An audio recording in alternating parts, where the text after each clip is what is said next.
Captain Eva Valkyrie Rostova loved the smell of the desert in the morning. It was a mix of dust, creosote bushes, and the sharp, metallic tang of jet fuel. It was the smell of Coyote Flats Air Force Base, the place she worked, and the place she felt most at home. Her home, more than any house, was the cockpit of the A-10 Thunderbolt II. The pilots called it the Warthog. Eva loved the Warthog. It wasn't pretty. It wasn't fast. It was, to be honest, ugly. It was a flying tank built around a giant 7-barrel cannon that fired shells as big as milk bottles. It was designed for one job, to protect soldiers on the ground. It was slow and stubborn, and it could take a beating and keep flying. Eva understood the plane. She felt like they were made of the same stuff. But here at Coyote Flats, being tough wasn't always enough. Especially not for the new wing commander, Colonel Marcus Rhino Thorne. The trouble started on a Tuesday morning. The main briefing room was packed. The air conditioning was already losing the fight against the Arizona sun. Colonel Thorne stood at the front. He was a tall man with a face that looked like it was carved from a rock. He had been a hotshot F-16 pilot. He liked things fast and sleek. He did not like the A-10, and as Eva was about to find out, he was not impressed with her. "This wing has gone soft," Thorne's voice boomed. It was a gravelly sound that demanded silence. "Your performance in the last exercise was adequate. Adequate is not what we do. We do not fly adequate missions. We fly with aggression. We fly with instinct." His eyes swept the room and seemed to stop on Eva. She was the only female pilot in the squadron. She was used to it. She sat perfectly still, her notebook open, her pen in hand. Major Jake Shark Finnegan sat 2 chairs down from her. Shark was everything Eva was not. He was loud, arrogant, and flew his jet like he was in a movie. He had the high mission scores, but he also had the highest maintenance write-ups. He pushed his planes to the breaking point. Shark saw the colonel's gaze land on Eva. He leaned over to his wingman, and in a voice just loud enough for the first 3 rows to hear, he whispered, "Guess we'll have to cancel the squadron manicure night, boys." A few nervous chuckles rippled through the room. Shark grinned, showing all his teeth. He looked right at Eva. "Right, Valkyrie, don't want you to break a nail on the stick." Eva's face did not move. She did not look at him. She did not look at the men who were smiling. She kept her eyes on the colonel. On her notepad, she wrote a single note. "Check avionics bus on 43. She would not give them the satisfaction. But inside, a cold, hard knot tightened. It was always this. They never complained about her flying. Her flying was flawless. They never said a word about her weapon scores. They were the highest in the wing. It was just this. This low, steady, chipping away sound of disrespect. They saw her steady hands and her quiet voice, and they mistook it for weakness. Colonel Thorne heard the whisper. He didn't stop it. He just moved on. "We have a new training protocol. It will separate the warriors from the pilots." After the briefing, Eva walked to the hangar. Her crew chief, Sergeant McCall, was waiting for her. Sarge was an older man with gray in his hair and grease under his fingernails. He had been working on Warthogs since before Eva was born. He was the only one who seemed to see her. "Rough one, Captain?" he asked quietly, handing her a rag.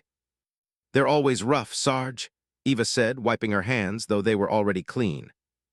"That Shark, he's all mouth. And the new colonel, he's all vinegar. Don't let him get to you." "I'm not," Eva said. "I'm just focused on the plane." Sarge nodded, looking at the A-10. "She's ready for you, but you watch your 6 with that new colonel, Captain. He's not a fan of new ideas. And around here," he tapped the gray, armored skin of the jet. "You're a new idea." Eva climbed the ladder and settled into the cockpit. It was tight, cramped, and surrounded by armor. They called it the titanium bathtub. It was the only place she felt completely safe. She strapped herself in, her movements precise and practiced. Later that day, the training assignments were posted. The biggest exercise of the year, Red Flag, was coming up. It was the most important training a pilot could get. Eva had the top scores. She was, by every rule in the book, the #1 choice to lead the squadron. She scanned the list. Her name was at the bottom. Captain Rostova Eva Valkyrie, target towing, standby. She was assigned to fly in slow, boring circles, towing a big cloth target for the other pilots to practice shooting at. It was the job they gave to rookies. It was the job they gave to pilots they were trying to push out. Major Shark Finnegan's name was at the top. Squadron lead, Red Flag. Eva closed her eyes for just a moment. The disrespect in the briefing room was one thing. This was another. This was her career. Thorne was actively sidelining her. He was grounding her in plain sight. She went to his office. She stood at attention. Sir, I have a question about the red flag assignments. Colonel Thorne didn't look up from his computer. The list is final, Captain. Sir, my scores are the highest. My fuel efficiency is the best. My weapons accuracy is #1. I am, by the regulations, the most qualified pilot for squadron lead. Thorne finally stopped typing. He leaned back in his chair and looked at her. His eyes were cold. Captain, red flag isn't about checking boxes. It's not a test. It's about instinct. It's about being a killer. You fly by the book. You're a good pilot, but you're timid. You're too careful. Finnegan has the right aggression. He's a warrior. I need a warrior to lead that squadron. Timid, careful. The words hit her like a slap. She thought of her father. He was a test pilot. He died in a fiery crash because another pilot, a hotshot with instinct, had cut a corner. He had ignored the book. Eva had learned a different lesson from his death. The book was there for a reason. The rules were written in blood. Being careful is what keeps us alive, Colonel, she said, her voice quiet but strong. It's what keeps the soldiers on the ground alive. That's your opinion, Captain, Thorne said, turning back to his screen. My opinion is that you don't have the edge. You're dismissed. Eva stood there for a moment. The injustice of it felt like a physical weight. She was being punished for being perfect. She was being insulted because she was careful. And she was being dismissed because she was a woman. She knew it. He knew it. And neither of them would say it. She gave him a sharp salute. Yes, sir. She walked out of the office, her back straight. She walked past the lounge where Shark and his friends were laughing. She walked back to the hangar, to the only thing that made sense. Sarge saw her coming. He saw her face. He didn't say a word. He just pointed to the tow target jet 21. It was the oldest one in the fleet. She's a pig, Captain, Sarge said, but her engine is sound. That's all I need, Sarge, Eva said, grabbing her helmet. That's all I need. For the next 2 weeks, Eva Rostova flew in circles. She towed targets while Shark Finnegan practiced being a hero. She did her job. She flew perfectly. She landed perfectly. And every night she went home and studied. She didn't study for red flag. She studied maps. She studied the deep, winding, treacherous canyons of the Gila Mountains just east of the base. The other pilots hated flying there. It was dangerous. The winds were unpredictable, but Eva studied them. She memorized every peak, every valley, every turn. She didn't know why. She just knew that in a place that rewarded hotshots, a careful person had to be more than perfect. They had to be ready. The next few weeks were a special kind of hell for Eva Rostova. She was a ghost in her own squadron. In the hallways, pilots would avoid her eyes. They knew what was happening. They knew it was wrong. But no one wants to stand on the wrong side of a new colonel. Eva's days fell into a hard, grinding routine. She would wake before dawn, run 5 miles in the cold desert air, and be the first one in the briefing room. She would sit in the front row, notebook open, and listen to Colonel Thorne praise Shark Finnegan's aggressive training flights. She would listen to Shark himself describe his missions, using words like, I own the sky, and I taught those targets a lesson. Eva would just take notes. Then she would go fly. She'd climb into the oldest A-10 on the line, the one with the peeling paint and the patched-up tail. She would take off, fly to the empty sector of the desert, and tow a bright orange target sleeve on a long cable. She would fly perfect, level ovals for 2 hours. Then she would fly back, land, and file her report. It was humiliating work. It was designed to break her, to make her quit. One afternoon, she was walking off the flight line when Shark Finnegan and his wingman nearly ran her over in a golf cart. They stopped, kicking up a cloud of dust. Whoa there, Valkyrie, Shark shouted, grinning. Don't want to run over the base's best taxi driver. How was the tow? You get dizzy flying in all those circles. His wingman laughed. Eva just looked at him. It was fine, Major. Did you hit the target today, or just the empty air around it? Shark's smile vanished. His training scores had been slipping. He was aggressive, but he wasn't accurate. You watch your mouth, Captain, he growled. You're lucky you're even flying. People who fly by the book end up reading books on the ground. He gunned the engine and sped off, leaving Eva in a cloud of dust. She just stood there, clenching her fists. She wouldn't let him see. She wouldn't let any of them see. She went to the one place she could be herself, the hangar with Sarge. She found him working on her jet 43, her favorite, the one she wasn't allowed to fly right now. They're trying to break you, Captain, Sarge said, not looking up from an engine turbine. They can't, Eva said. She picked up a wrench and started helping him. This was their ritual. She wasn't just a pilot. She knew the plane inside and out. "He called me timid, Sarge," Eva said quietly, her voice echoing slightly in the vast, empty hangar. Sarge stopped his work. He wiped his hands on a rag. "You know, my first tour was in Vietnam. I worked on F-4s. We had a pilot, a real hotshot. Call sign Cowboy. He was all instinct, never read the book. One day, he's coming in hot for a landing. The book says, if your hook skips the wire, you firewall the engines and go around. That's the rule. It's the rule because it saves your life." Sarge pointed at his own face. Well, Cowboy's hook skipped, but he had instinct. He decided to slam the brakes instead. He went off the end of the carrier. We never even found the cockpit. He looked at Eva. "The book is smart, Captain. The book is written by all the dead pilots who tried it the other way. There is nothing timid about being smart." Eva felt that cold knot inside her loosen just a little. "My father, he was a test pilot. He died in a training accident. The pilot in the other plane was a hotshot. He pulled a move that wasn't in the flight plan. He wanted to see what would happen. My father never had a chance."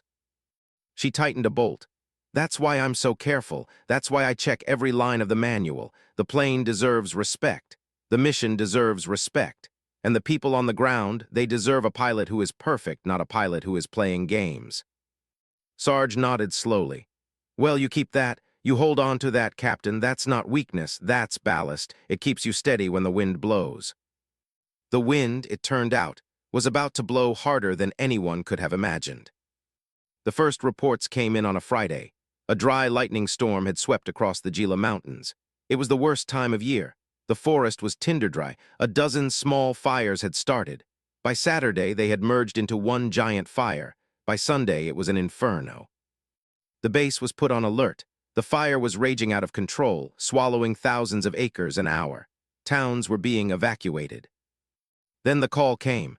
A team of 20 elite smoke jumpers, the firefighters who parachute into remote areas, was trapped. They had been dropped in to create a fire break, but the wind had shifted. The fire was on 3 sides of them. Their only escape route was a narrow box canyon, and the fire was moving faster than they could run. The base command center was chaos. Colonel Thorne was at the head table, his face grim. "The governor has requested our help," Thorne announced. "The smoke jumpers are here." He pointed to a red dot on a large digital map. "They are in a box canyon called Devil's Notch. The fire is here, here, and here. It is about to sweep over the ridge and into the canyon. They have maybe 90 minutes. "Where are the air tankers?" asked a major. "Grounded," said the civilian fire chief, his voice strained on the speakerphone. "The smoke is too thick. The updrafts from the fire are over 80 miles an hour. It's like a hurricane in there. We send in a big tanker, it will tear the wings off. We can't get helicopters in either. It's too hot." The room went silent. They all knew what that meant. It was no longer a rescue mission. It was a recovery mission. They were writing those men off. Shark Finnegan studied the map. "There's no way in. Those canyon walls are 2,000 feet high. With that smoke, you'd be flying blind. It's a death trap." Colonel Thorne looked ill. He wiped his face. "One of those men, the team lead, it's my nephew. He's 22 years old." The silence in the room became heavy. The colonel, the man of iron, had a personal stake. He was desperate. "There must be something," Thorne said, his voice cracking just a little. "A plane, something tough, something that can fly low and slow enough to do something." Shark shook his head. "Sir, I'm the best there is, and I'm telling you it can't be done. The turbulence alone would flip a jet. You'd hit a wall before you even saw it." Eva Rostova had been standing in the back of the room. She was just there to deliver a maintenance report. She hadn't been invited. She looked at the map. She knew that canyon, Devil's Notch. She had studied it. She had flown over it. She had memorized the charts. She stepped forward. Every eye in the room turned to her. "I can do it," she said. The room was so quiet you could hear a pin drop. Shark Finnegan actually laughed, a short, ugly sound. "You, Captain, this isn't a tow-target run. This is the real thing." Colonel Thorne looked at her, his eyes narrowed. "What did you say, Captain?" "I can do it, sir," Eva repeated, her voice perfectly level. "The A-10 was built to take a beating. It has a reinforced fuselage. The engines are high and separated. It can handle turbulence better than a tanker. And I know that canyon. I've studied the charts. I've run simulations in my head. I can fly it by the book." "Fly it by the book," Shark scoffed. "There is no book for this, Valkyrie. This is pure instinct. This is suicide." Thorne stared at the map. He looked at Shark, who was shaking his head. He looked at Eva, who was standing tall, her face calm and certain. He was desperate. He saw his nephew's face. He also saw a solution. If she failed, she was just one timid pilot, the one he had already sidelined. It would be a tragedy, but a small one. If she didn't go, his nephew would die for sure. He was trapped. "What is your plan?" Thorne asked, his voice flat. "The air tankers can't get low enough," Eva said, walking to the map. "But I can. If I fly inside the canyon, I can lay a line of fire retardant here." She pointed to a narrow stretch just ahead of the trapped men. "I can paint a chemical fire break. It will be thin, it won't stop the fire, but it might slow it. It might give them the 15 minutes they need to climb to the North Ridge, to the extraction point." "That's less than 200 feet from the canyon floor," Shark yelled. "With zero visibility, you're insane." "I can do it," Eva said again. Colonel Thorne looked at the clock. They had an hour, maybe less. He was sending this woman to her death. He knew it. "This is not an order, Captain," Thorne said, his voice heavy. "This is a volunteer mission, and it is, as the Major said, likely suicide. You understand that?" "I understand, sir," Eva said. "Then get your jet," Thorne said. "And God help you." Eva walked out of the command center. She didn't run. She walked with a calm, deliberate pace. The other pilots just stared at her. Shark Finnegan looked at her like she was a ghost. She walked straight to the hangar. Sarge was waiting. He had heard it all on the command net. His face was pale. His hands were shaking. "Captain," he started, "they can't make you do this. This isn't a mission. They're throwing you away." "They didn't make me, Sarge," Eva said. She was already grabbing her flight suit. "I volunteered." "But why?" Sarge pleaded. "Because of them, to prove something to that fool Thorne, to that idiot Shark. Captain, this isn't worth it." Eva stopped. She turned to him. Her eyes were clear and bright. "There are 20 men in that canyon, Sarge. One of them is the Colonel's nephew. They're about to burn alive. It's not about Thorne. It's not about Shark. It's about them." She pulled on her G-suit, zipping it up with a firm, steady hand. "Now I need a plane. I need my plane. I need 43. And I need her full of retardant, not ammo. Fill the main tanks." Sarge stared at her for one more second.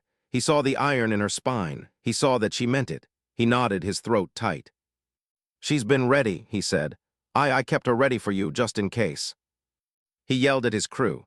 "You heard the lady. Let's move. This isn't a drill. I want 43 loaded with retardant, full fuel, and I want the engines checked now. Go, go, go."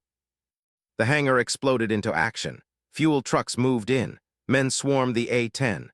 This was not the old, beaten-up tow target jet. This was Eva, Warthog, the one she and Sarge had cared for, the one whose engines hummed just right.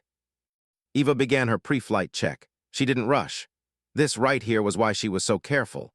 This was why she read the book. She walked around the plane, touching the skin, checking every rivet, every hydraulic line.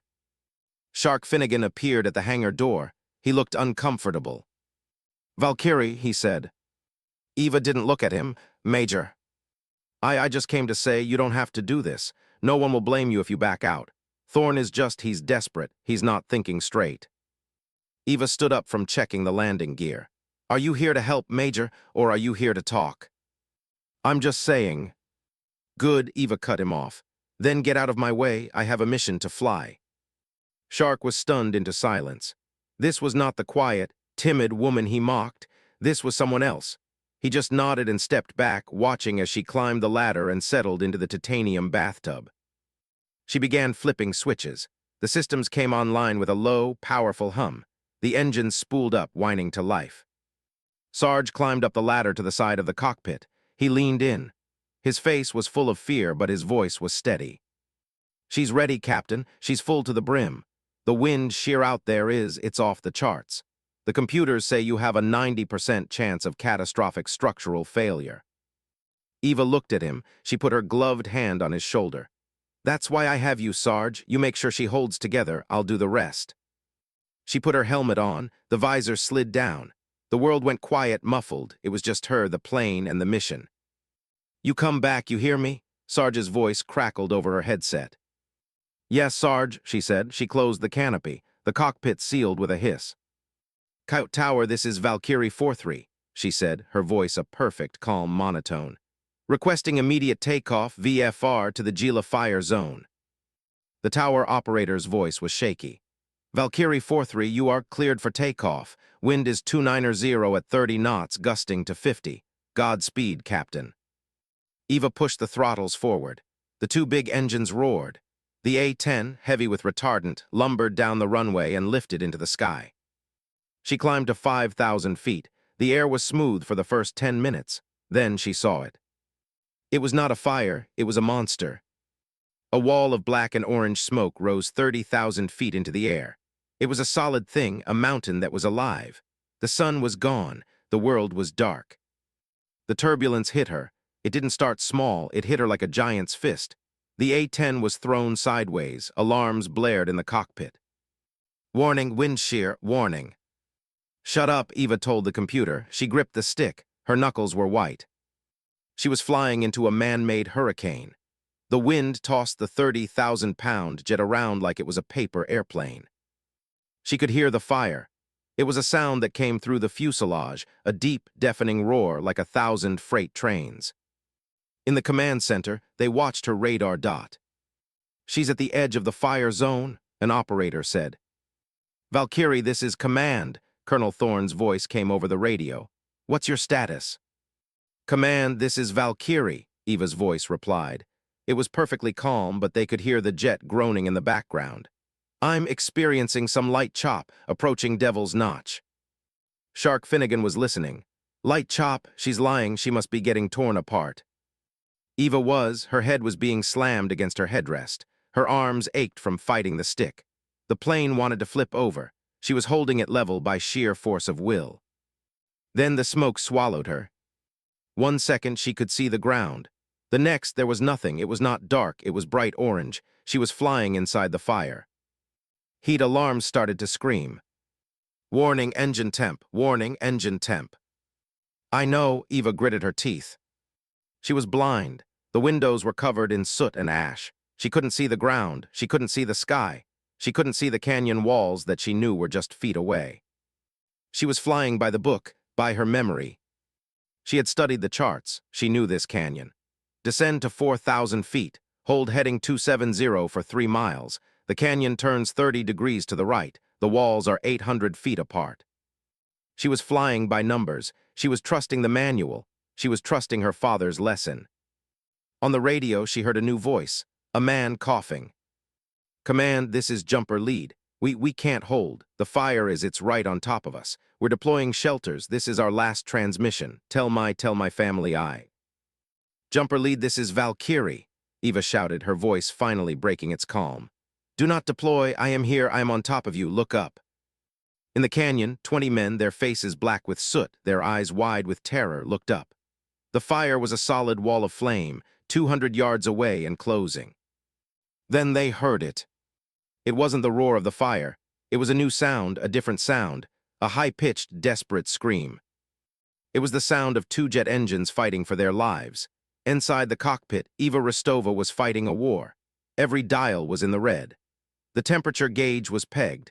The metal of the fuselage was groaning, a high-pitched, tearing sound that told her the plane was coming apart. Terrain, pull up.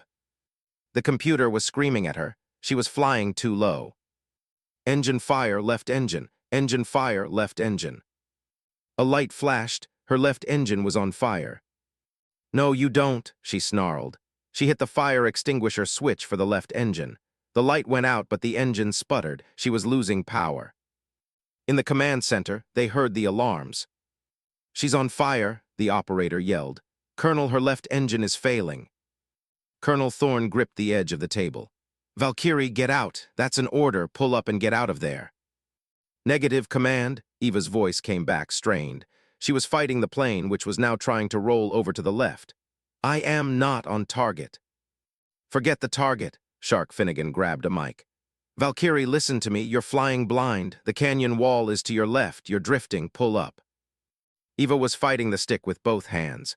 The plane was heavy, unbalanced. She was being pushed by the wind, pushed toward the unseen granite wall. She had one chance. Sarge, I hope you built this thing tough, she whispered. She stopped fighting the wind. She let it push her. But at the last second, she kicked the right rudder pedal with all her strength and jammed the right engine throttle to the firewall.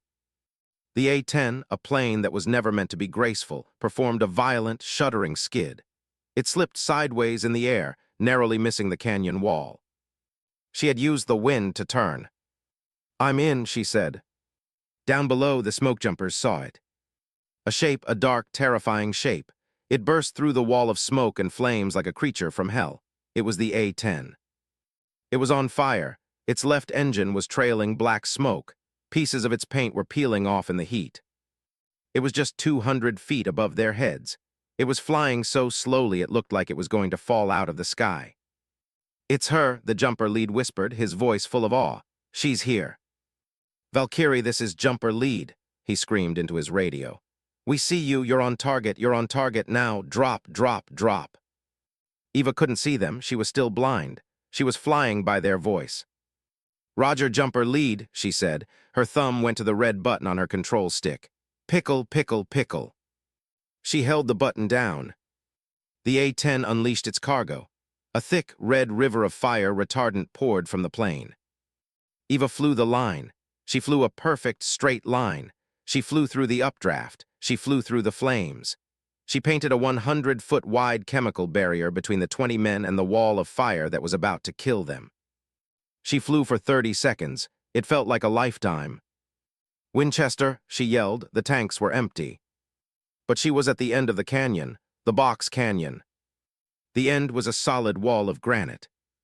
"Valkyrie," she heard Thorne scream on the radio. "You're out of room, pull up, eject, eject." Shark Finnegan was just staring, his mouth open.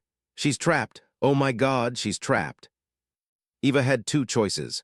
Eject and the plane would crash and she would be captured by the fire, or try to climb. But there was no up. The firestorm had created a lid of wind and smoke. There was only one way out, the way she came in. She had to turn around, in a canyon that was too narrow. "No," Eva said. "I'm not climbing, I'm turning." She cut the power on her good engine. She dropped the plane's nose, diving toward the ground. The smoke jumpers screamed. They thought she was crashing. At the last second, she deployed her air brakes, huge panels on the wings that acted like parachutes. The A-10 shuddered violently, the G-forces slamming Eva against her straps. The plane stopped, turned on its own tail, and was now facing the way it came. It was a maneuver that wasn't in any book. It was a move that should have been impossible. Now she just had to fly out. She was flying into the fire she had just flown out of. "Jumper lead," she said, her voice terribly calm. "Get your men to the ridge, go." "We're moving," the jumper lead yelled. "God bless you, Valkyrie, God bless you."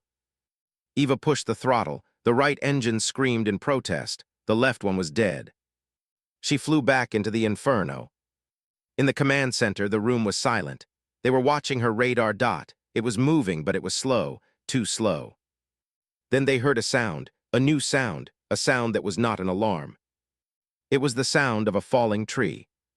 A giant burning pine, eaten through by the fire, toppled over. It fell directly into the A-10's path.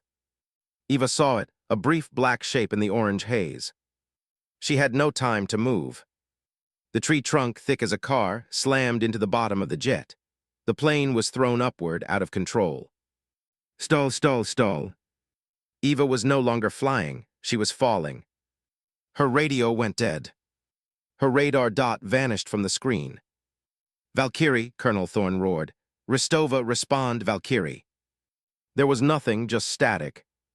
The operator looked at his screen. "No signal, sir, no radar, no radio. I've lost her." Shark Finnegan put his head in his hands. She's gone. She saved them, but she's gone." Colonel Thorne stood frozen. He had done it. He had sent her to her death. He had killed her. A full minute passed. It was the longest minute of anyone's life. The lead operator was about to call the crash and rescue team. And then a voice. It was broken, it was full of static, but it was there.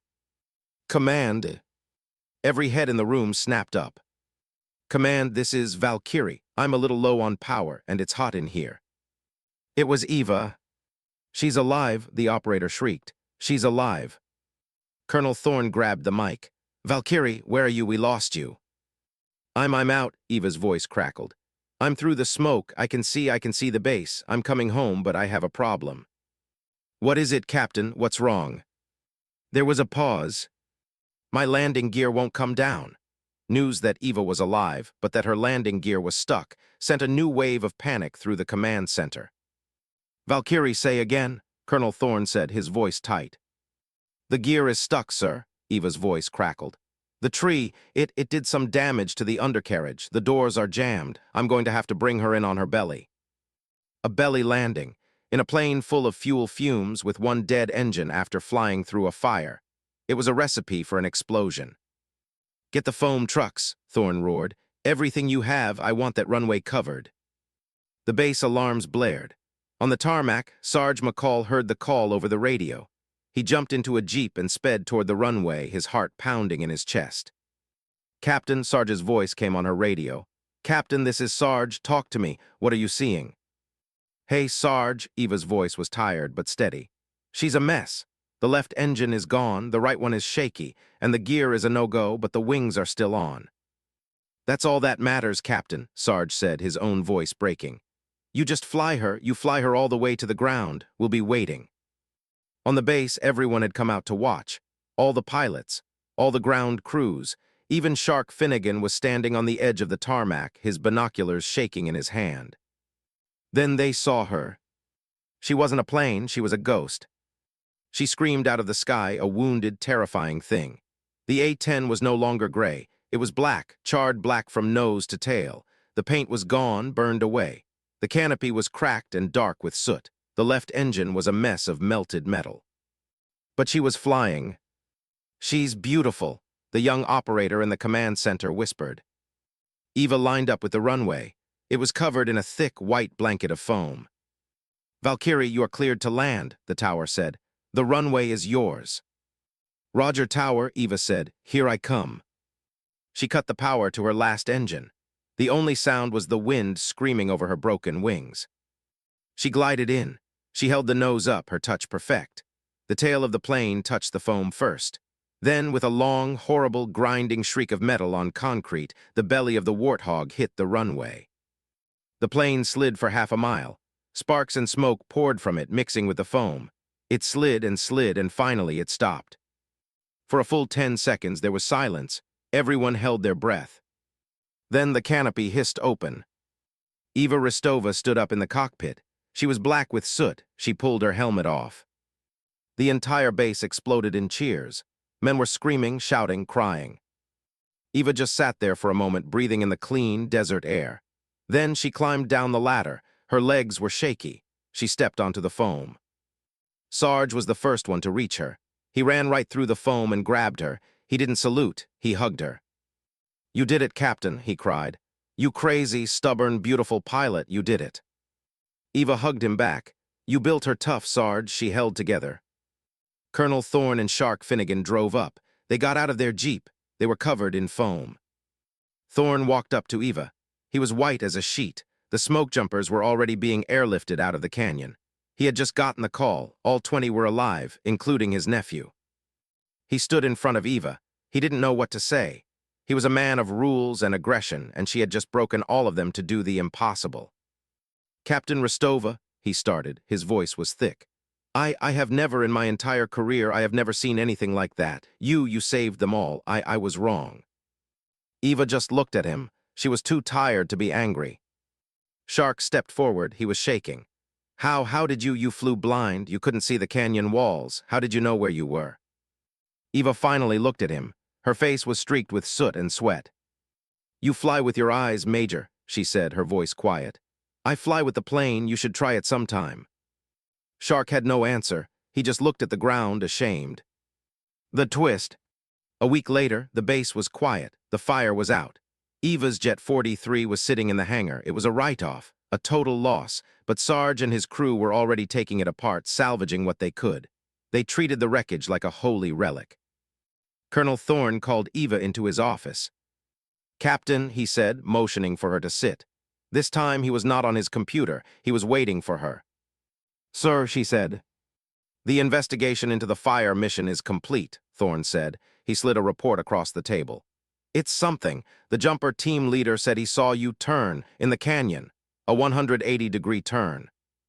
Yes, sir, I did. That's not in the manual, Captain. No, sir, it's not. Thorne almost smiled. No, it isn't, but this was. He tapped the report. When my investigators went through the wreckage of your plane, they found this. It was melted, but the data chip survived. He held up a small, burned piece of metal. It's not Air Force equipment, Captain. It's civilian. It looks like a high-frequency seismic sensor. Highly illegal to install on a military aircraft. It's what you used, isn't it? Eva met his gaze. Yes, sir. It lets you see the ground through smoke. It feels the vibrations, sir, the echo from the ground. My father, he was developing it for mountain rescue before he died. It lets you feel the terrain. I installed it myself. I've been practicing with it in the canyons. That's how I knew where the walls were. I wasn't flying blind. Thorne leaned back. Captain, I should court-martial you. This is the end of your career. You know that, right? Unauthorized modification of an aircraft, flying an uncertified system. Yes, sir, Eva said quietly. I know. You saved 20 lives, including my nephew's, but you broke the rules. He paused. The very rules you always said were so important. The rules are there to save lives, sir, Eva said. So was this. Thorne stared at her. He saw the pilot he had called timid, the pilot who had flown into hell. Well, Thorne said, picking up the burned sensor, I have two choices. I can court-martial you, or I can classify this, make it standard equipment for the entire A-10 wing. We could call it the Rostova terrain system. Eva looked at him, stunned. The problem is, Thorne continued, if it's a new system, I'll need someone to lead the training, someone who knows it inside and out, someone to write the new chapter for the manual. That's a high-level job, a job for a squadron leader, a job for a major. He looked up at Eva. Are you up for it, Major Rostova? Eva's heart stopped. She was being promoted. Yes, sir, I am. Good, your first class is tomorrow morning. You'll be teaching the other squadron leads. He smiled just a little. That includes Major Finnegan. I trust you'll be thorough. Eva Rostova stood up. She felt a lightness she hadn't felt in years. It was justice. It was respect. I will be Colonel, she said, a small, strong smile on her face. I'll be sure to go by the book.